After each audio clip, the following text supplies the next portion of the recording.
Les Hells Angels sont sans doute l'un des gangs de motards les plus connus au monde. Ce club a vu le jour à Fontana, en Californie, grâce à Otto Fideli en 1948. Au fil des décennies, ce gang de bikers hors la loi est devenu une véritable organisation internationale. Mais cette réputation s'est aussi construite à travers de nombreux démêlés avec la justice. La police a souvent accusé ses membres d'activités criminelles.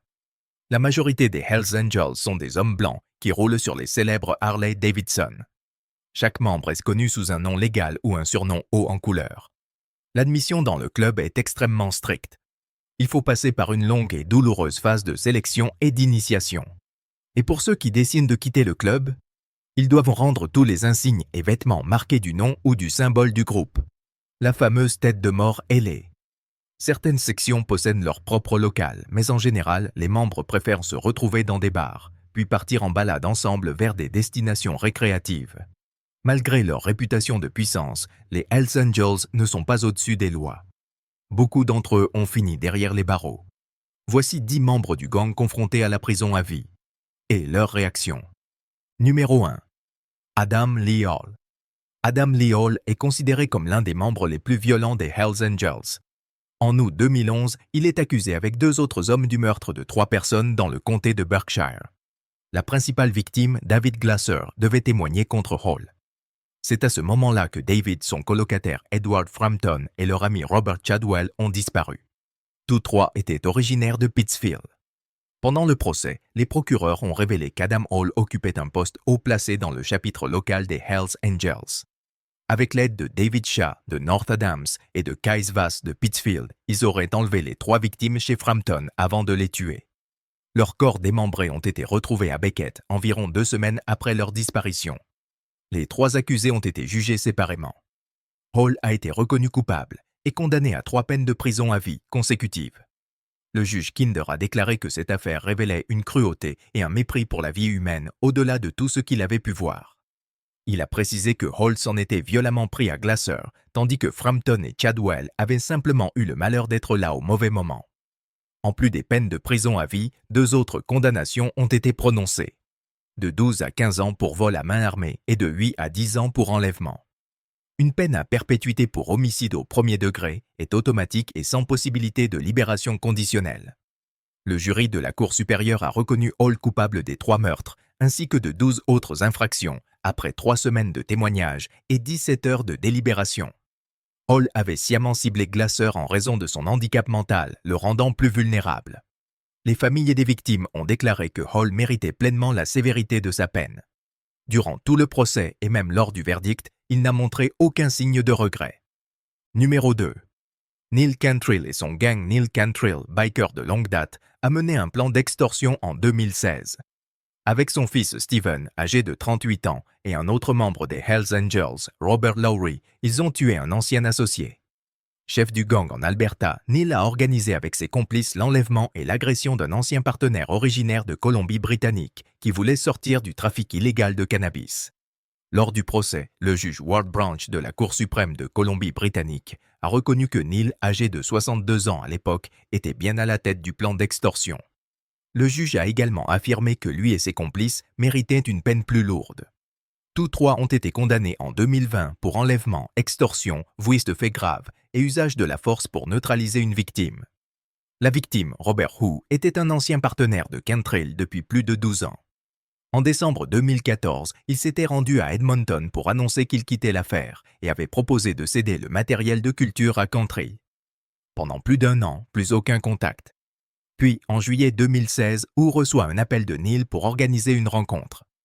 Le lendemain, il se rend à un point de rendez-vous près de Hope. Là, il est attaqué et battu. Ensuite, il est conduit chez lui, où les 3 hommes tentent de lui faire signer des papiers pour transférer sa propriété. La police arrive à temps et Hu est transporté à l'hôpital avec des coupures, des os brisés et même une brûlure au front. L'agression l'a marqué à vie. Il a été contraint d'entrer dans un programme de protection des témoins. Le juge Branch a précisé que Hu avait quitté la ville de peur pour sa vie. Lors de l'audience, un rapport a montré que Cantrill ne regrettait absolument rien. Il aurait déclaré, je cite, « J'estime qu'on me devait de l'argent, j'ai juste essayé de récupérer ce qui m'appartenait. Je suis désolé qu'il ait été blessé, mais il aurait dû savoir à quoi s'attendre. » aucune trace de remords. Neil contrôlait entièrement son fils et Lowry, qui jouait le rôle de bras armé de son opération. Till a été condamné à 10 ans de prison. Pendant l'annonce du verdict, il est resté parfaitement calme, sans émotion et visiblement sans regret. Numéro 3. Emory Martin. Emory Martin, surnommé Pete, est un vétéran des Hells Angels. Il a notamment été un acteur clé de la guerre des motards au Québec, une période violente et sanglante. Condamné pour trafic de stupéfiants, Martin a passé plus de 20 années de ses 63 ans derrière les barreaux. Cela fait plus de 25 ans qu'il est membre des Hells Angels. Il a reconnu avoir fait partie du chapitre de Montréal au moment où il a lancé son réseau de drogue, avant de rejoindre, en novembre 2016, le chapitre nomade du Nouveau-Brunswick. En octobre 2021, il a été condamné en tant que haut responsable d'un vaste réseau interprovincial de trafic de drogue. Son arrestation fait partie du projet G-Ton-Rock, une opération dirigée par la GRC qui visait le trafic en gros entre le Québec et le Nouveau-Brunswick. Selon le tribunal, San Martin, il n'y aurait jamais eu de drogue à vendre. La juge a écrit dans sa décision: son statut de membre du chapitre nomade du Nouveau-Brunswick lui donnait le pouvoir de superviser le trafic sur le territoire qu'il contrôlait. Sans sa permission, aucun réseau n'aurait pu y opérer. Prévu initialement pour un procès de 4 mois, Martin a finalement évité les audiences longues et a négocié un accord de plaidoyer. Il a accepté de plaider coupable pour 2 des 5 chefs d'accusation. Complot en vue de faire du trafic et participation à un crime au profit d'une organisation criminelle. Concrètement, Martin faisait le lien entre les fournisseurs de briques de drogue non coupées au Québec et les trafiquants du Nouveau-Brunswick dirigés par Marcel Friot. Il autorisait Friot et ses complices à vendre sur le territoire du nord-est du Nouveau-Brunswick. En échange, il prélevait une taxe sur chaque vente. Martin n'avait pas grand-chose à faire. Il donnait son feu vert, mettait en contact les vendeurs et les acheteurs et réglait les éventuels problèmes de livraison. Tout le monde communiquait par téléphone crypté. Entre mai 2016 et juillet 2017, le groupe aurait écoulé près de 96 kilos de substances illégales. Il avait été condamné à 8 ans de prison.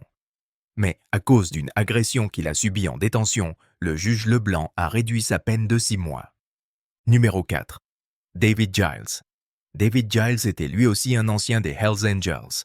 En 2017, il a été condamné à une peine impressionnante de 18 ans de prison. C'est l'une des plus longues peines jamais infligées à un membre de la section de Colombie-Britannique du célèbre gang de motards.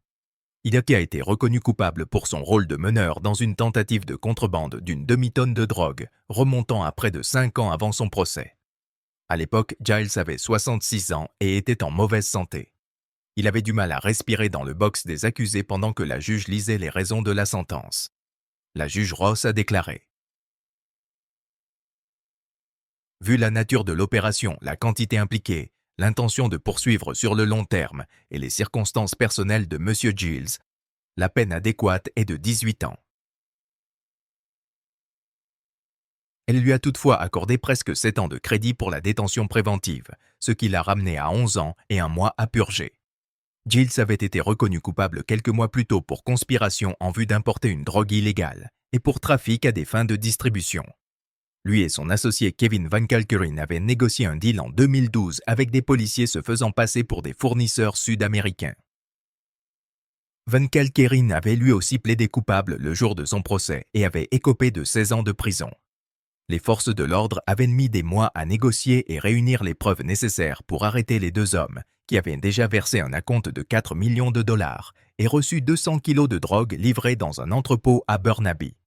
6 autres personnes avaient été arrêtées en même temps.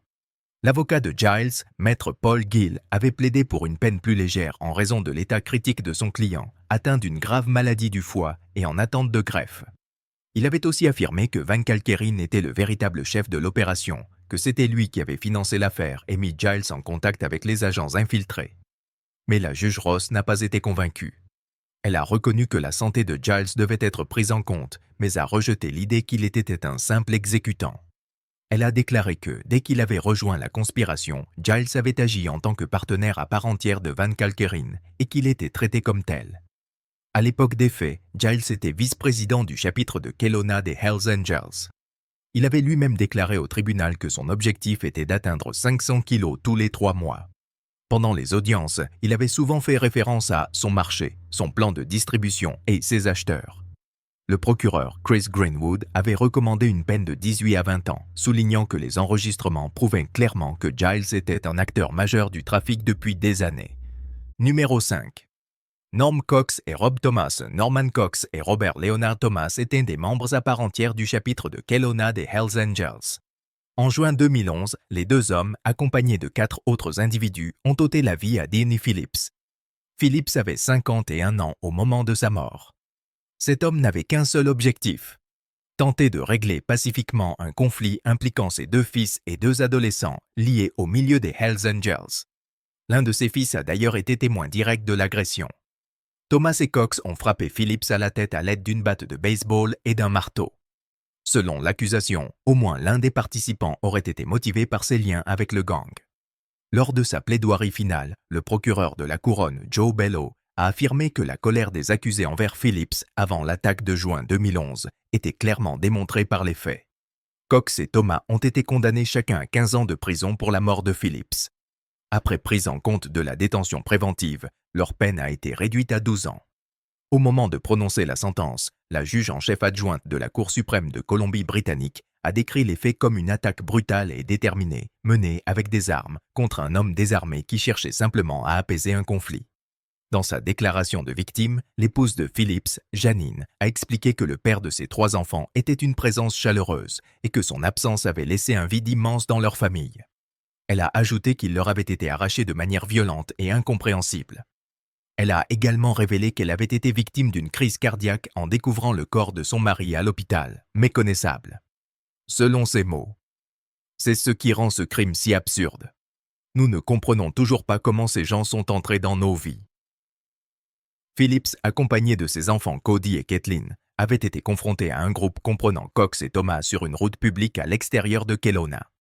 Thomas était sorti d'un pick-up, tenant une batte de baseball dans une main et un marteau à panne ronde dans l'autre, en hurlant à Phillips comment il osait s'en prendre aux Hells Angels. Après que Norman Cox et Rob Thomas l'eurent agressé, plusieurs complices, Robert Cox, le père de Norman, Daniel et Matthew McRae, ainsi qu'Anson Shell, auraient continué à frapper Phillips alors qu'il était déjà au sol. À la suite du verdict, le surintendant de la GRC de Kelowna a déclaré espérer que ces plaidoyers de culpabilité apporteraient au moins un début de soulagement aux proches de Dean Phillips. Numéro 6. Zane Peora Wallace. Zane Peora Wallace était un prospect des Hells Angels. Il a été reconnu coupable du meurtre brutal d'une mère de 2 enfants. Sa victime, Jasmine Tamara Wilson, âgée de 30 ans, est décédée à l'hôpital de Wellington en août 2019. Quelques jours auparavant, elle avait été retrouvée inconsciente et grièvement blessée après avoir été déposée devant le service des urgences de l'hôpital de Wanganui. C'est le père de Wallace qui a découvert l'état de Jasmine après que son fils l'a appelé à l'aide. Son père Steve, sa mère Leanne et sa sœur Stevie Lee Wallace ont ensuite été condamnés pour avoir tenté d'entraver la justice dans cette affaire. Zane Wallace a comparu devant le juge Francis Cook à la haute cour de Wanganui pour entendre sa sentence. Il faisait face à de multiples chefs d'accusation. La famille et les amis de Jasmine ont expliqué être rongés par la culpabilité, sachant qu'elle avait subi des violences pendant des mois de la part de son compagnon de l'époque, Zane. L'une de ses sœurs a déclaré que la mort de Jasmine avait laissé un trou dans son cœur pour l'éternité. Plusieurs membres de la famille ont pris la parole au tribunal pour évoquer le choc, la douleur et la souffrance qu'ils ressentent encore, des années après les faits. Ils ont directement interpellé Wallace, lui disant que lorsqu'on devient un danger pour sa famille, il faut partir et réaliser qu'on ne peut pas infliger cela à l'enfant de quelqu'un d'autre. Wallace a été condamné à la prison à vie avec une période de sûreté minimale de 15 ans et 6 mois pour le meurtre de Jasmine. Il a également reconnu de nombreuses autres infractions, notamment des menaces de mort envers la famille de la victime et des agressions sur d'autres personnes. Le détective principal Neil Forlong a déclaré aux médias que les blessures de Jasmine figuraient parmi les pires qu'il ait jamais vues au cours de sa carrière. Wallace a plaidé coupable avant la tenue d'un nouveau procès, le premier ayant été interrompu en mai 2021 après la mise à jour d'éléments médicaux. Il avait déjà admis avoir agressé Jasmine à de multiples reprises, notamment une fois dans le local des Hells Angels de Wanganui en mai 2019. À la fin de l'audience, les familles de Wallace et de Jasmine se sont affrontées verbalement dans la salle. Alors qu'il était conduit vers les cellules du tribunal, des proches de Jasmine ont crié à Wallace de brûler en enfer, tandis que les policiers tentaient de maintenir les deux camps séparés. Wallace avait un lourd passé de violence. Il avait déjà été condamné pour avoir agressé d'anciennes partenaires dès 2014. Au cours des 9 mois précédant la mort de Jasmine, il l'avait attaquée à plusieurs reprises. Le drame final a commencé par une dispute. Il l'a frappée une première fois, mais elle était encore en vie. Le lendemain, il l'a agressée à nouveau. Cette fois-là, elle n'a pas survécu. Numéro 7. Dean Daniel Kelsey. Dean Kelsey est un membre des Hells Angels qui a ôté la vie à un homme innocent à Dartmouth. Sa victime, Chas Simmons, était un père de famille âgé de 31 ans, originaire de Lower Sackville. L'agression s'est produite en octobre 2000 dans le hall d'un immeuble situé sur Trinity Avenue. Kelsey n'était pas seul. 3 autres personnes ont été accusées dans cette affaire. En mars 2003, Kelsey a été condamné à la prison à vie. Sa condamnation a ensuite été requalifiée en meurtre au second degré lors d'un appel. Il avait été arrêté dès 2001 et n'a jamais quitté la prison jusqu'à sa libération. 2 autres hommes impliqués, Neil Smith et Wayne James, ont également écopé de peines de réclusion à perpétuité. Tout cela parce qu'un membre des Hells Angels aurait ordonné le meurtre de Simmons, accusé d'avoir eu une liaison avec la maîtresse d'un autre membre du chapitre d'Halifax dans les années 90. Bien que Kelsey ait été reconnu coupable de complot en vue de tuer et de meurtre au premier degré, sa peine a été alourdie en 2008 puis à nouveau en 2015, en raison d'agressions sur d'autres détenus. Le coup avait été commandité par Neil Smith, lui aussi membre des Hells Angels. Malheureusement, malgré les protestations des proches de la victime et de l'accusation, Kelsey a obtenu une libération conditionnelle en 2019. Il avait passé 18 ans derrière les barreaux. La famille de Simmons s'est dite profondément bouleversée par cette décision. Elle a même exprimé sa crainte que la libération ait été motivée par une volonté de remplir un quota du Conseil des libérations conditionnelles. Et ce n'est pas tout. Le passé de Kelsey est chargé. Coups et blessures, menaces, méfaits, vols, entraves à un agent de la paix, trafic de drogue. Même derrière les barreaux, son comportement violent montrait clairement qu'il ne ressentait aucun remords. Numéro 8. Brian Shane Hanson. Brian Shane Hanson est membre du gang de motards hors la loi des Hells Angels, affilié au chapitre de Merced. Âgé de 42 ans, il n'était encore qu'un prospect lorsque les faits se sont produits.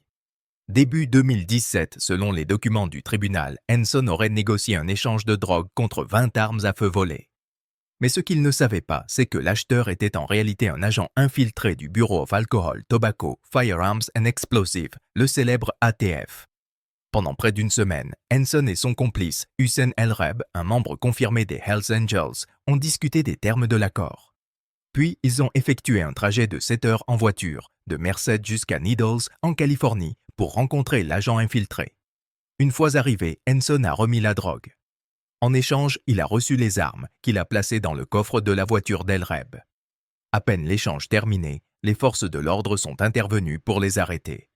Au moment de son arrestation, un revolver chargé a également été découvert, dissimulé à côté du siège conducteur. En octobre 2017, Hanson a plaidé coupable pour distribution de stupéfiants et possession d'armes à feu dans le cadre d'un trafic. L'affaire a été dirigée par le bureau de l'ATF à Flagstaff, en Arizona, avec l'aide de plusieurs groupes spécialisés dans les stupéfiants, dont les unités de Coquino County, Mojave County et la patrouille autoroutière de Californie. À la suite de son plaidoyer, Hanson a été condamné à une peine minimale obligatoire de 180 mois de prison fédérale, soit 15 ans. En décembre, après un procès sans jury, le juge a reconnu El Reb, âgé de 27 ans à l'époque, coupable de complot en vue de distribuer des substances illégales et de possession d'une arme à feu dans le cadre du trafic. El Reb a lui aussi été condamné à une peine minimale de 180 mois de détention fédérale. Numéro 9. Steven Sanders. Steven Sanders est un ancien président d'un chapitre local des Hells Angels. En 2013, il a été condamné à une peine de 25 ans à perpétuité. Il a été reconnu coupable de plusieurs crimes graves, notamment de sollicitation criminelle et d'enlèvement. Âgé de 41 ans au moment des faits, Sanders a reconnu avoir enlevé 2 personnes dans l'intérêt d'un gang de rue criminel, selon le ministère public. Et pendant que son affaire était en cours, il a tenté de faire agresser, voire éliminer, des témoins et des officiers de police impliqués dans le dossier. Il avait clairement l'intention de les faire disparaître. Au fil des années, le bureau du procureur de district l'avait déjà poursuivi dans plusieurs autres affaires. En 2012, il avait été reconnu coupable de sollicitation en vue de commettre un meurtre, de vol qualifié et d'agression avec une force susceptible de provoquer de graves blessures. Puis, en avril et en juin 2013, il a plaidé coupable à des accusations d'agression avec une arme mortelle, d'enlèvement, ainsi qu'à des charges liées au gang. Avant l'annonce de sa peine, Sanders a tenté de revenir sur ses aveux et de retirer son plaidoyer de culpabilité, mais le juge de la Cour supérieure de San Diego a refusé sa demande. Le fait qu'il ait conspiré pour nuire à des témoins dans une affaire d'enlèvement et de torture a lourdement pesé contre lui, réduisant à néant toute chance d'obtenir une peine plus clémente. Lors de son audience de condamnation, Sanders a pris la parole pour exprimer ses doutes sur son sort. Il a déclaré s'être senti contraint de plaider coupable, car il risquait une très longue peine s'il était reconnu coupable au procès. Même s'il avait reconnu les faits dans les documents officiels, Sanders a refusé d'admettre que les Hells Angels constituaient un gang criminel. Son avocat a également tenté de revenir sur l'accord de plaidoyer, mais sa requête a été rejetée. Le procureur a déclaré que cette condamnation représentait une victoire majeure pour les forces de l'ordre. Selon ses mots, ces dernières années, l'accusé s'est livré à une série de crimes violents contre les citoyens de San Diego. Pendant qu'il était poursuivi dans une affaire d'enlèvement et de mutilation, il a comploté pour faire tuer ceux qui représentaient une menace dans son dossier. Notre bureau a démantelé son plan d'intimidation envers les témoins et les officiers et l'a tenu responsable de ses actes. Numéro 10. Christian Rufino. Christian A. Rufino est un membre déclaré du club de motards Hells Angels, affilié au chapitre de Brewster. Il a été arrêté par la police de Cranston alors qu'il portait une arme à feu en tant que criminel condamné. Âgé de 42 ans à l'époque, Rufino a plaidé coupable en août 2011 pour possession illégale d'armes à feu en tant que criminel récidiviste. L'affaire remonte à décembre 2009, lors d'un simple contrôle routier effectué par un officier de Cranston qui a constaté que Rufino était sous l'emprise de stupéfiants. En fouillant son véhicule, la police a découvert une arme de poing chargée, des munitions et un petit sac contenant une substance illégale. Le casier judiciaire de Rufino était déjà bien rempli. En 1990, il avait été condamné pour vol de banque avec violence et intimidation dans le Maine. En 1995, il avait été reconnu coupable de coups et blessures à l'aide d'une arme dangereuse. Puis en 1998, pour vol à main armée avec intention de tuer à New Bedford. Son affaire a été traitée par la police de Cranston avec l'aide de la task force du FBI dédiée à la sécurité dans les rues. Lors de son audience de condamnation, le juge fédéral John J. McConnell l'a reconnu comme criminel multirécidiviste armé. Les procureurs ont précisé que Rufino avait admis appartenir au chapitre new-yorkais des Hells Angels. Il a été condamné à 15 ans de prison pour violation de la loi interdisant aux criminels de porter une arme à feu. Et pourtant, tout cela avait commencé par un excès de vitesse sur la route 95. Mais ce mépris total des règles l'a une fois de plus conduit en prison. Et cette fois, pour bien plus longtemps. Et voilà. 10 membres des Hells Angels, 10 parcours violents qui ont fini dans les couloirs de la justice.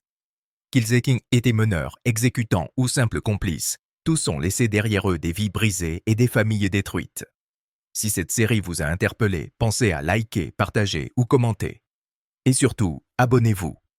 Car l'histoire des Hells Angels, elle, est loin d'être terminée.